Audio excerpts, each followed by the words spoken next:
Hello दोस्तों, welcome to the fifth lecture of JEE rapid fire series. I hope you are enjoying it. तो अगर आपने अब तक चैनल को सब्सक्राइब नहीं किया है तो please subscribe this channel and also do not forget to forward with your friends. We are going to come up with much more interesting videos for you. So will start with next question, that is question number 41. Steel wire of length 3.2 meter, Young's modulus 2 × 10⁻11 Newton per meter square, and a copper wire of length 4.4 meter, Young's modulus for copper is 1.1 × 10⁻11 Newton per meter square. Both of radius 1.4 mm are connected end to end. When stretched by a load, the net elongation is found to be 1.4 mm. The load applied in Newton will be pi equivalent 22/7 लेने के लिए बोला है आपको।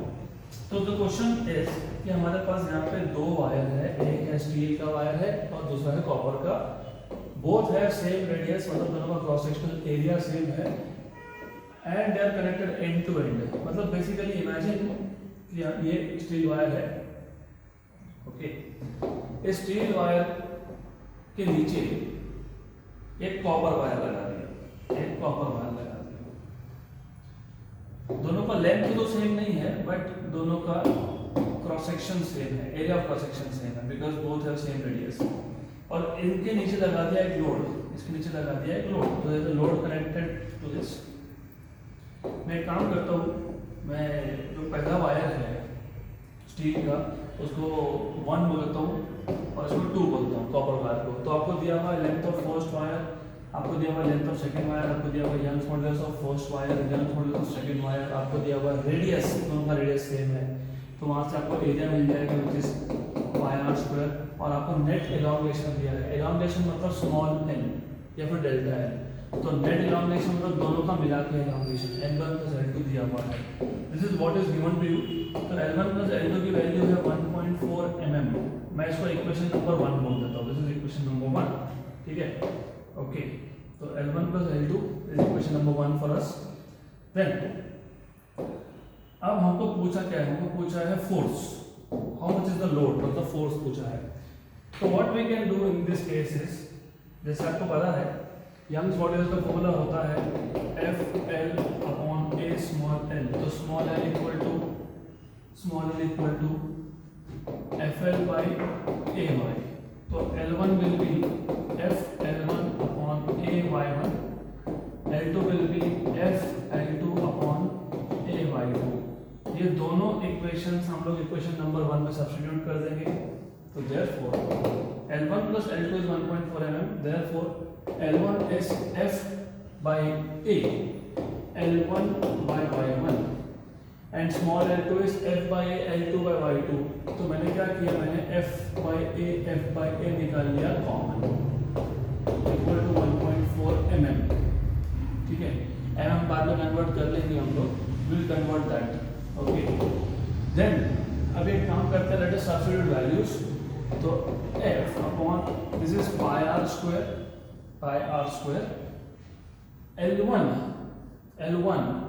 L1 की value आपको दी हुई है 3.2, y1 की वैल्यू है 2 × 10⁻11, 2 × 10⁻11, 10⁻11 में कॉमन निकाल दूंगा डिनोमिनेटर से। L2 की वैल्यू आपको दी हुई है 4.4 और y2 है 1.1 × 10⁻11। तो दोनों में 10⁻11 था, डिनोमिनेटर में कॉमन निकाल लिया। This is equal to 1.4 mm is equal to r, क्योंकि r की वैल्यू भी उतनी ही है, ओके। तो आपको मिल जाएगा ये 1 and 1.6 1 and 4। तो यू विल गेट f, ये आ गया आपका 5.6 1.6 + 4 is 5.6 pi r³ into 10⁻11, okay. तो f इक्वल टू पाई, और पाई की वैल्यू बोली है 22/7। ये 5.6 शिफ्ट कर दिया हमने, 5.6 को शिफ्ट कर दिया। r की वैल्यू थी 1.4 mm, मतलब 1.4 × 10⁻³ तो मैं इसको 14 × 10⁻⁴ लिख लेता हूँ। 1.4 × 10⁻³ मतलब 14 × 10⁻⁴ into 10⁻11। सो सॉल्व कर लेंगे, दिस इज टू सिंपल, कोई डिफिकल्ट नहीं है।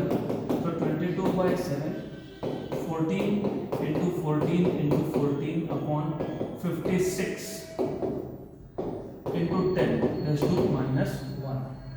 इनटू देखो ये 10⁻12 है और 10⁻11 है, 10⁻1 तो ये हो गया आपका कैंसिल आउट, सिंपल सी बात है। ये हो गया आपका 1 ज़ा और ये हो गया आपका 4 ज़ा, ठीक। गुड।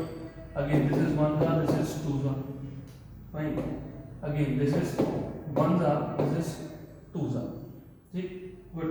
देन 1 ज़ा एंड 7 ज़ा, तो 22 इंटू 7, 22 इंटू 7 इज 154, तो 154 न्यूटन का 154 न्यूटन का फोर्स होना चाहिए, option number D.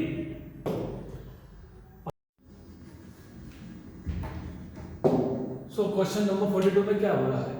Choose the correct relationship between Poisson's ratio, bulk modulus and modulus of rigidity.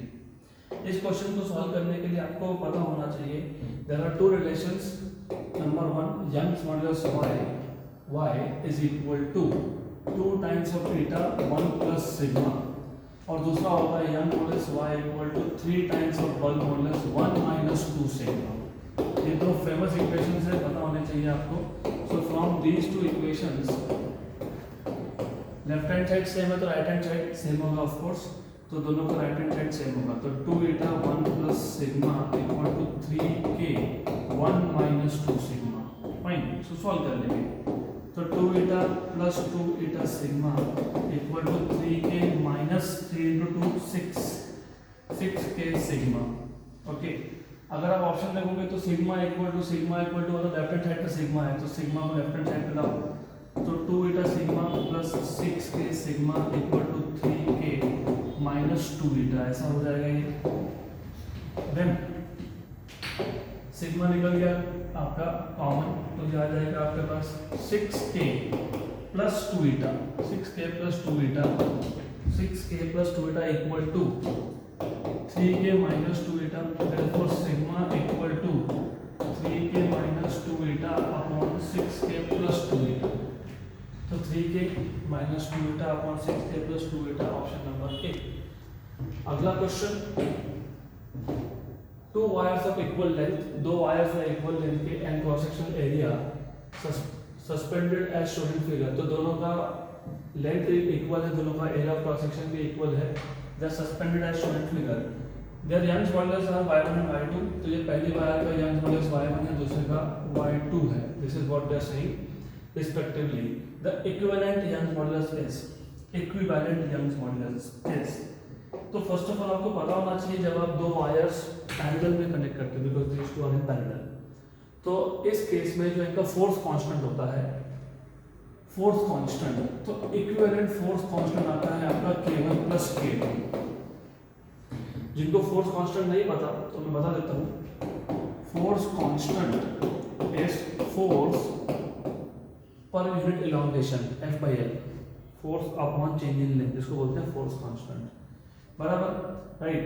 तो also you should know Young's modulus is force into L, area और यहाँ पे small है, तो यहाँ से आपको क्या मिल जाएगा, F/L क्या मिल जाएगा, F/L मिल जाएगा आपका AY अपॉन कैपिटल L, मतलब फोर्स कांस्टेंट आ गया, ठीक। इसको इक्वेशन 1 बोल रहा हूँ मैं। तो अब ऐसा है k1 प्लस k2, तो k1 क्या मिल जाएगा आपको, k1 मिल जाएगा AY1 अपॉन L। मैंने A1 Y1 क्यों नहीं लिखा, क्योंकि उन्होंने क्लियरली मेंशन किया है कि एरिया और लेंथ सेम है, और k2 क्या मिल जाएगा आपको AY2 YL। ये आप सब्स्टिट्यूट कर दोगे इक्वेशन नंबर 1 में, therefore from equation number 1 and 2 k equivalent will be equal to k1 is AY1 by L plus AY2 by L, okay. तो therefore k equivalent equal to A by L Y1 plus Y2। अब k equivalent की जगह पे मैं लिख सकता हूँ A Y equivalent upon L, ठीक है। This is important, this is something that you should no. अब देखो A equivalent L equivalent A by L Y1 plus Y2। What is A equivalent? जब आप दो वायर्स को पैरेलली लगाते हो ना, एक के बाजू में एक, तो एरिया क्या बन जाता है A1 प्लस A2, बिकॉज ऐसा है, मेरे पास एक वायर था विद एरिया A1, ये दूसरा वायर था विद एरिया A2, मैंने दोनों को पैरेलल लगा दिया तो इक्विवेलेंट एरिया क्या बन गया A1 प्लस A2। लेकिन यहाँ पे A1 और A2 दोनों A है तो A1 plus A2 is 2A, तो इस ये आ जाएगा आपका 2A। फाइन, तो आपको पता होना चाहिए जो इक्विवेलेंट एरिया आप लिख रहे हो ना, ये equivalent area is 2A। Length तो सेम है, दोनों वायर का लेंथ सेम था, तो लेंथ में तो हाँ लेंथ को L1 प्लस L2 कब लिखते हो, सीरीज में एंड टू एंड, जैसे एक पिछला क्वेश्चन हमने देखा था उस केस में। ठीक है, इसमें A और L हो गया कैंसिल, तो आपको मिल गया equivalent Young's modulus as y1 plus y2 हो गया क्वेश्चन का ऑप्शन नंबर बी। अगला question number 44। A brass rod of length 2 meter and cross-sectional area 2 centimeter square is attached end to end to a steel rod of length L and cross-sectional area 1 centimeter square. The compound rod is subjected to equal and opposite pulls of magnitude 5 into 10 raised to 4 Newton at its end. If the elongation of the two rods are equal, the length of steel rod L is. Young models आपको brass और steel दोनों का दिया हुआ है। तो question बहुत simple है, हमारे पास एक ब्रास रॉड है और हमारे पास एक स्टील रॉड है, और ब्रास और स्टील दोनों रॉड को हमने एंड टू एंड कनेक्ट कर लिया, हमने इसको एंड टू एंड कनेक्ट कर लिया, एंड टू एंड कनेक्ट कर लिया हमने इसको, ओके। और हम इसको पुल कर रहे थे, we are basically pulling it from both side, ठीक राइट, तो हमने इसको पुल कर लिया, समथिंग लाइक दैट बोला है ऐसा। और ये पुल फोर्स का आपको वैल्यू भी दिया हुआ है। हमको ये ब्रास रॉड को 1 बोल देते हैं, स्टील को हम लोग 2 बोल देते हैं। हमको बेसिकली पहले रॉड का लेंथ दिया है, पहले रॉड का एरिया ऑफ क्रॉस सेक्शन दिया है, दूसरे रॉड का लेंथ L बोला है, और दूसरे रॉड का cross section area 1 centimetre square दिया है। मतलब बेसिकली दोनों का area of cross section same नहीं है, तो सेकंड रॉड का एरिया कम है। चलो ठीक है, कोई बात नहीं, ऐसा है। ओके, आपको पूछा क्या है, आपको पूछा है what is the length of rod, steel rod का लेंथ कितना, और आपको इलांगेशन सेम बता दिया, इलांगेशन सेम बता दिया, important thing, elongation is same, very very important thing. तो एक काम करो, यंग्स मॉडल से स्टार्ट करते हैं। F L by 8 small L, या तुमको फाइंड क्या करना है, तुमको फाइंड करना है एल, कैपिटल एल। तो कैपिटल एल क्या आएगा, Y A small L by S, ऐसे आएगा, ठीक। उसमें से ये एल सेम है, कांस्टेंट है, तो L is proportional to Y A by F, ठीक है। हमको L1 दिया था, L2 पूछा है, ठीक है ना। तो मैं काम करता हूँ, मैं L2 बाई L1 रेशो ले लेता हूँ। If I take L2 by L1 तो क्या आएगा, ये आएगा Y2 बाई Y1, ये आएगा A2 बाई A1, क्योंकि डायरेक्टली प्रोपोर्शनल था यंग मॉडल्स ऑफ एरिया को, फोर्स को है inversely proportional. By the way force की जरूरत ही नहीं है, क्योंकि फोर्स भी कांस्टेंट है, फोर्स भी कांस्टेंट है, तो यहाँ पे एक के जगह पे 2 कांस्टेंट है, फोर्स दोनों पे सेम फोर्स है ना, फोर्स कांस्टेंट है, तो हो गया। तो L2 बाई L1, L1 की वैल्यू आपको दी गई 2 मीटर की, Y2 मतलब स्टील के लिए यंग मॉडल्स है 2 × 10⁻11, Y1 मतलब ब्रास, वो है 1 × 10⁻11, A2 सेकेंड रॉड का स्टील का क्रॉस सेक्शनल एरिया है 1 सेंटीमीटर स्क्वायर और इसका है 2। देखो ये ना सेंटीमीटर स्क्वायर कैंसिल होने वाला है, इसके लिए लिखा ही नहीं है, ठीक है। तो ये आपको मिल जाएगा 2 और 2 हो गया कैंसिल, 0 हो गया कैंसिल। तो L2 की वैल्यू भी आ गई आपके पास 2 मीटर, फोर्स 2 मीटर, तो L2 की वैल्यू है 2 मीटर, ऑप्शन नंबर डी। तो बहुत सिंपल क्वेश्चन था, दैट इज एक्सट्रीमली सिंपल। सिर्फ कॉन्स्टेंट्स क्या है वो देखो एंड देन देखो फॉर्मूला एंड डन। अगला question, next question, if the ratio of length, radii and Young's modulus of steel and brass wires in the figure are A, B, C respectively, तो length का ratio, radii का ratio और Young's modulus का ratio, length का ratio, radii का ratio और Young's modulus का ratio of steel and brass wire in the figure are A, B, C respectively, then the corresponding ratio of increase in their length would be, तो what is the corresponding increase in the length, ऐसा पूछा है, corresponding increase in the length। तो पहले देख लो आपको दिया क्या है, रेशियो ऑफ लेंथ दिया है किसका, स्टील का और ब्रास का, तो मैं L1/L2 बोल देता हूँ, ये दिया हुआ है A। फिर रेडियस का रेशियो दिया हुआ है R1/R2, ये दिया हुआ है B। फिर आपको दिया हुआ है यंग्स मॉड्यूलस का ratio Y1/Y2 equal to C, ऐसा दिया हुआ है। और पूछा क्या है, corresponding ratio of increase in length, corresponding ratio of increase in length, मतलब L1/L2 पूछा है आपको, ठीक। तो अभी देखा था हमने स्मॉल l, तो Young's modulus Y equal to क्या आता है, it is basically FL/A small l, थोड़े स्मॉल l FL/A, लेकिन एरिया क्या होता है, एरिया होता है πr², ठीक। अब अगर आप क्वेश्चन को अच्छे से देख रहे हो, एक डायग्राम दिया हुआ है, तो सबसे पहले यू नीड टू अंडरस्टैंड कि यहाँ पे क्या क्या कांस्टेंट है, सिर्फ पाई कांस्टेंट है, बाकी कुछ भी कांस्टेंट नहीं है। तो L is proportional to FL/R²Y। तो मुझे अगर L1/L2 का रेशियो चाहिए, L1/L2 का रेशियो चाहिए, तो what I will get is F1/F2, capital L1/L2 inversely proportional है यंग मॉड्यूलस को, तो Y2/Y1 और R2/R1 का स्क्वायर।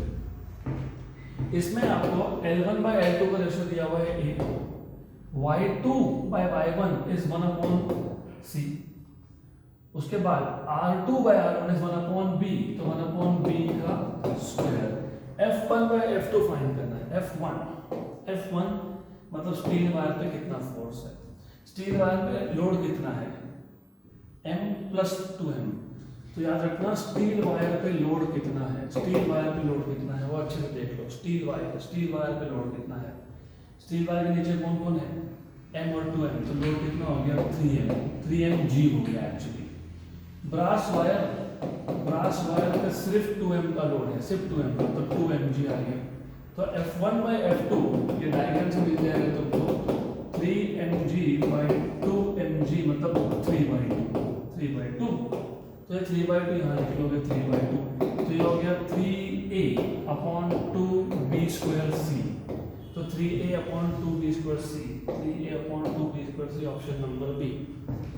अगला question number 46, 1 metre long metal wire, 1 metre long metal wire है of cross sectional area 10⁻⁻6 metre square.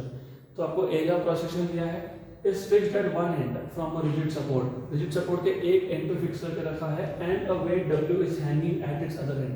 तो जो free and है वायर का, वहां पे हम लोगों ने एक लोड लगा दिया W, वेट लगा दिया W।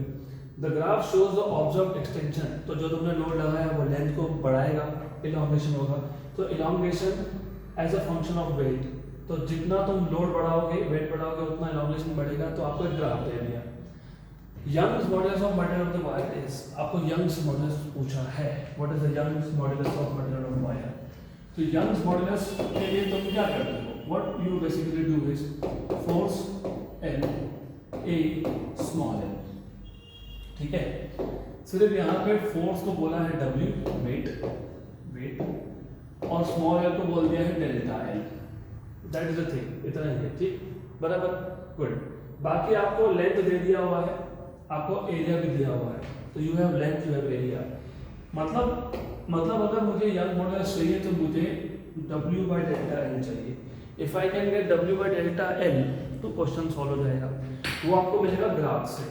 देखो आपको पता है ये जो ग्राफ है ये स्ट्रेट लाइन है, फिर आपको पता है स्लोप कैसे निकालते हैं, slope is y2 minus y1/x2 - x1। तो 2 पॉइंट लूंगा मैं, कोई भी 2 पॉइंट ले सकता हूँ। मैं एक काम करता हूँ, मैं एक पॉइंट यहाँ ले लेता हूँ, दूसरा पॉइंट यहाँ लेता हूँ।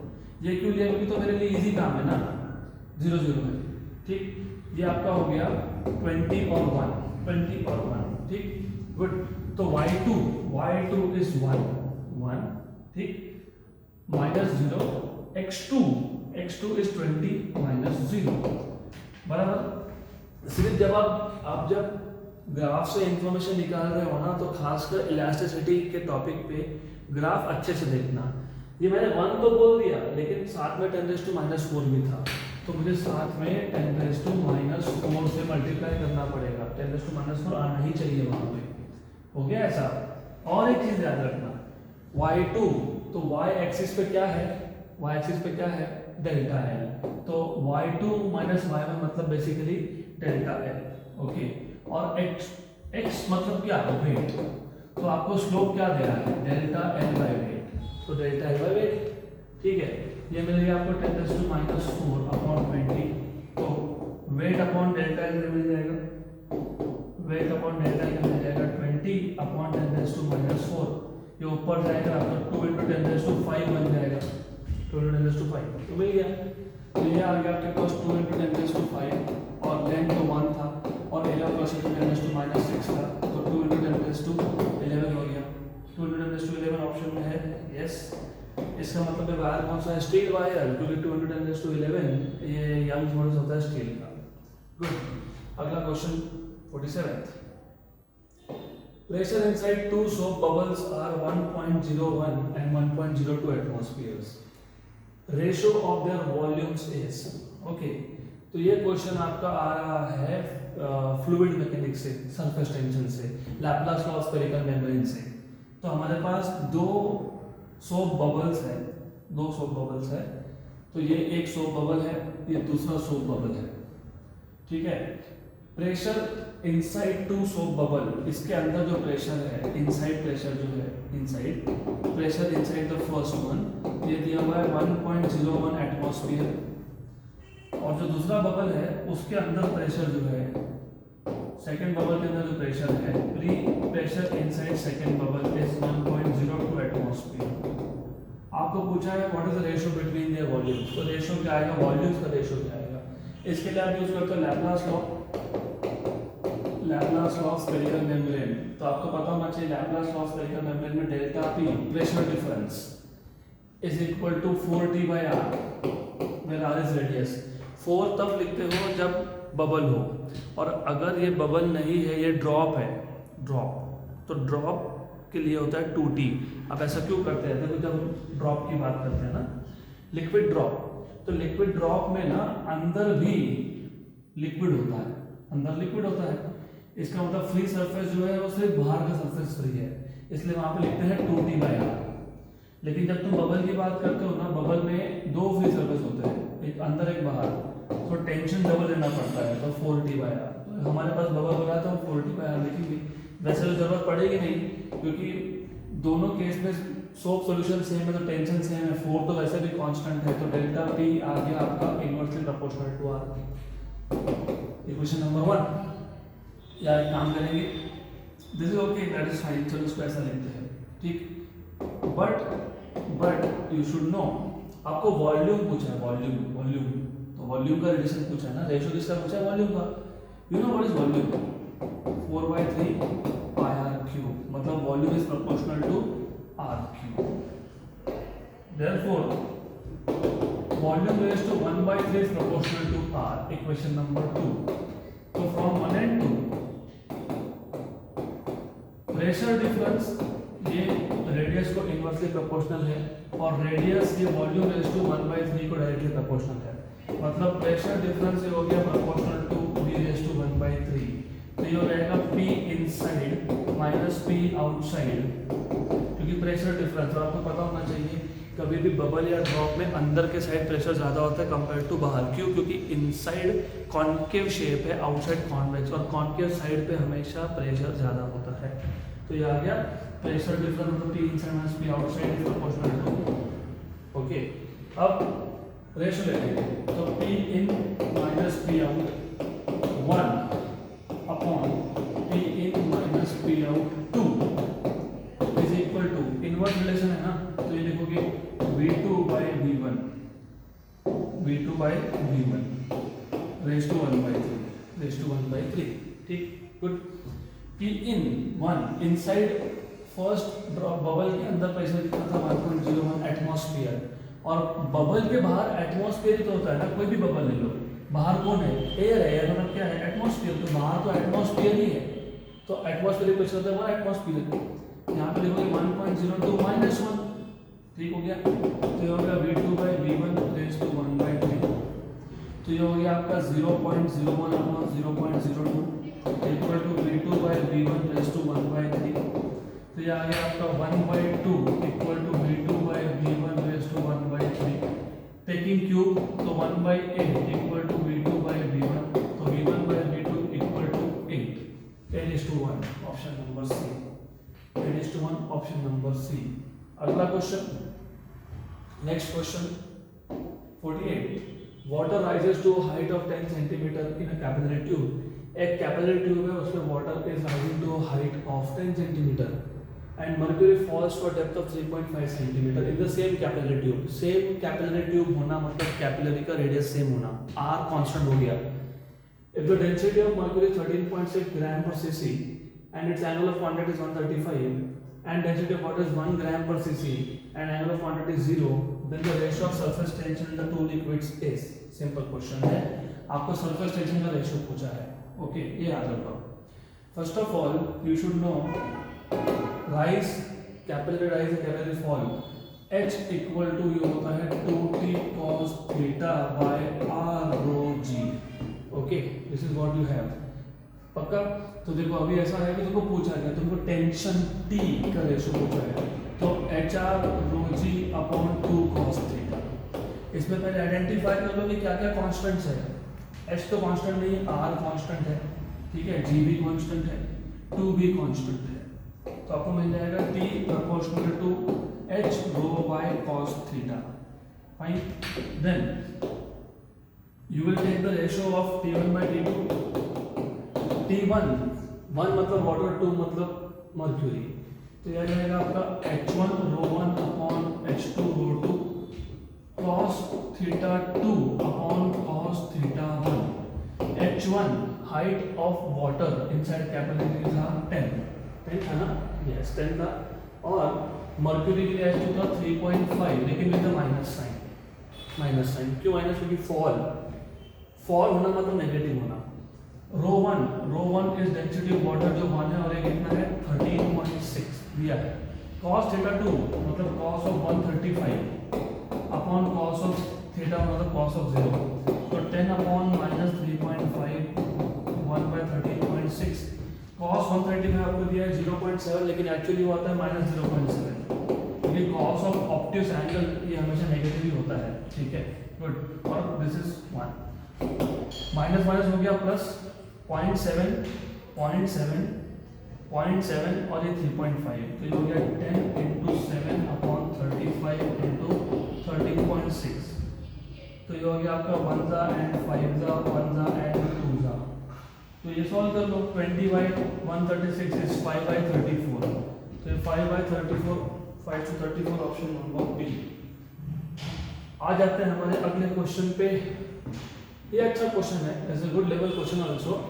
The lower end of a capillary tube of radius r is placed vertically in water. हमने एक कैपिलरी लिया, उसका जो लोअर एंड है उसको वर्टिकली वाटर के अंदर प्लेस कर दिया। Then with the rise of water in the capillary heat evolve is, तो जैसे ही वाटर का लेवल बढ़ेगा कैपिलरी के अंदर तो कितना हीट इवॉल्व मतलब कितना हीट रिलीज होगा, ऐसा क्वेश्चन है। Good, right. तो अब इस क्वेश्चन को सॉल्व कैसे करते हैं देखते हैं।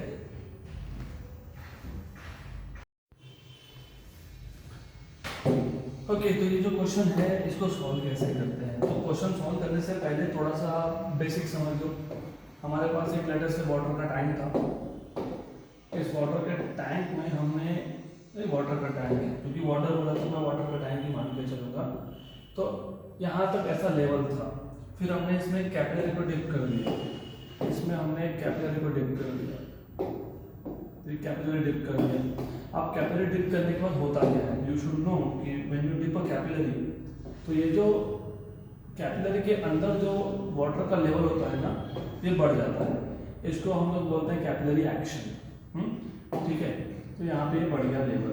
अब जब लेवल बढ़ रहा है, first of all you need to understand, अपने आप लेवल बढ़ेगा नहीं, कोई भी चीज़ का डिस्प्लेसमेंट होने के लिए फोर्स रिक्वायर्ड होता है। तो यहाँ पे भी फोर्स होगा और वो फोर्स वर्क करेगा to take this, to bring this liquid up. तो अभी अपवर्ड लेने के लिए अपवर्ड फोर्स चाहिए, तो अपवर्ड फोर्स क्या है वो समझने के लिए, जो कैपिलरी का अंदर का पार्ट है, जो आपको कॉन्केव मेनिस्कस दिख रहा है ना, इसको मैं थोड़ा जूम करके दिखाता हूँ।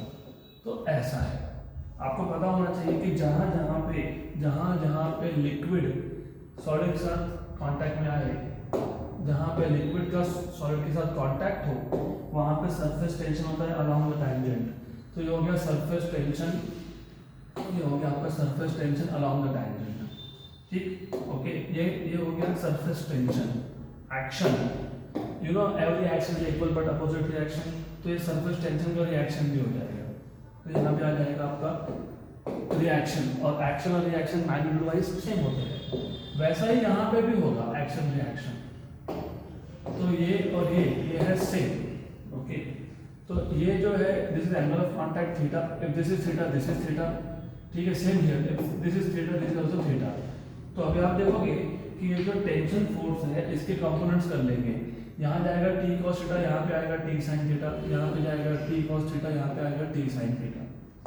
ये जो टी साइन थीटा वाले कंपोनेंट्स है ये हॉरिजॉन्टल कंपोनेंट्स है और ये हो जाते हैं कैंसिल। तो टी साइन थीटा कंपोनेंट्स मतलब हॉरिजॉन्टल कंपोनेंट्स दे कैंसिल आउट ईच अदर, और जो वर्टिकल कंपोनेंट्स है वो ऐड अप होंगे। लेकिन देखो कैसा है कि आप क्रॉस सेक्शन देख रहे हो, मतलब आप एक प्लेन देख रहे हो, आपको टी कॉस थीटा सिर्फ दो ही दिख रहे हैं, बट इन रियलिटी जब एक कैपिलरी का शेप होता है सर्कुलर, जब एक कैपिलरी डिप करोगे तो पानी पूरे के पूरे सरकमफेरेंस को टच करेगा, पूरे सरकमफेरेंस को टच करेगा। तो in reality liquid will touch like this, तो पूरा सरकमफेरेंस टच करेगा वो। तो ये जो टी कॉस थीटा कंपोनेंट्स है ना, ये पूरे सरकमफेरेंस में आएंगे, टी कॉस थीटा कंपोनेंट्स ये पूरे के पूरे सरकमफेरेंस में आएंगे। तो टी कॉस थीटा कंपोनेंट्स कितने हैं, जितना सरकमफेरेंस है उतने हैं, ओके। तो जो टी कॉस थीटा कंपोनेंट्स है ये टोटल कितने हैं, टोटल है ये टोटल कंपोनेंट्स है 2 pi R T cos theta, इतने कंपोनेंट्स हैं। तो ये सब मिलके देते हैं net upward force, net upward force. इसके लिए तो लिक्विड ऊपर जाता है फिर, ठीक है। तो T cos theta is net upward force, you should remember this, right, हो गया।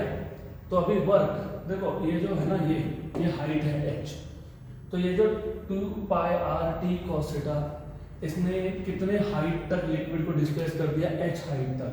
तो वर्क डन कितना हो गया, वर्क डन हो गया आपका upward force into displacement, force into displacement, ये कितना था 2 pi R T cos theta into h, ये हो गया work. But if you should know t equal to या फिर h equal to, capillary rise का फॉर्मूला हमने पिछले एग्जाम्पल में ही देखा है, ये होता है 2t cos theta upon r rho जी, 2t cos theta upon r rho जी, ठीक है। तो यहाँ से आपको t cos थीटा मिल जाएगा, t cos थीटा क्या आ गया h r rho ji by 2, ये सब्स्टिट्यूट कर दो, तो वर्क डन क्या हो गया 2 pi r, t cos theta क्या है h r rho ji by 2 into h, ठीक है। 2 कैंसिल हो गया, तो वर्क डन कितना हो गया 2 गया pi h into h square R square rho G, तो ये हो गया वर्क डन, इक्वेशन नंबर 1, ठीक। अभी ये जो वर्क है, work is energy which can neither be created nor be destroyed. तो ये वर्क गया कहाँ पे, नंबर 1, क्योंकि यहाँ पे लिक्विड का हाइट बढ़ रहा है, मतलब लिक्विड का पोटेंशियल एनर्जी चेंज हो रहा है, पोटेंशियल एनर्जी बढ़ रहा है।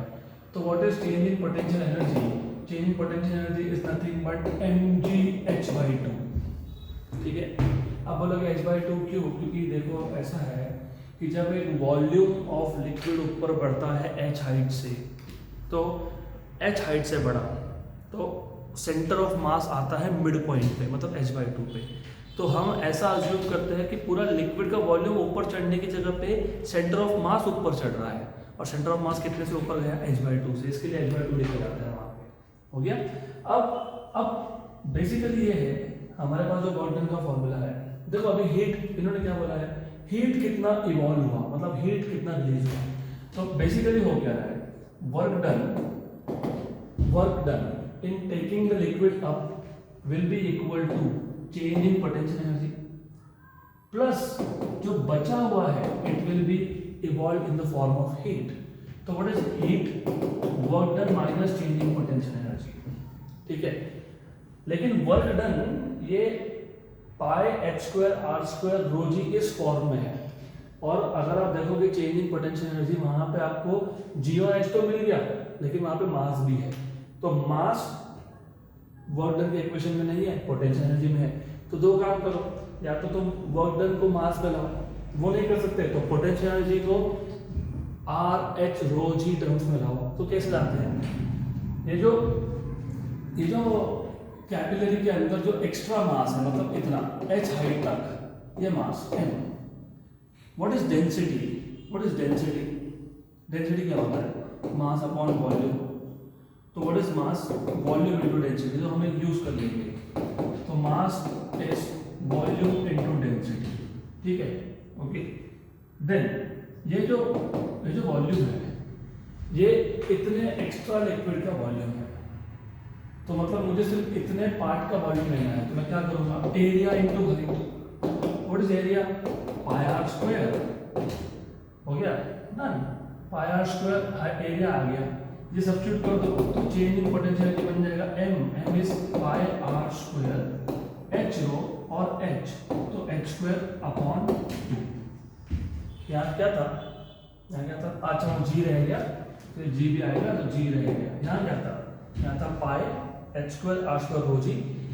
What is change potential? Pi H square R square rho ji by 2, तो ये आ जाएगा पाई आर स्क्वायर।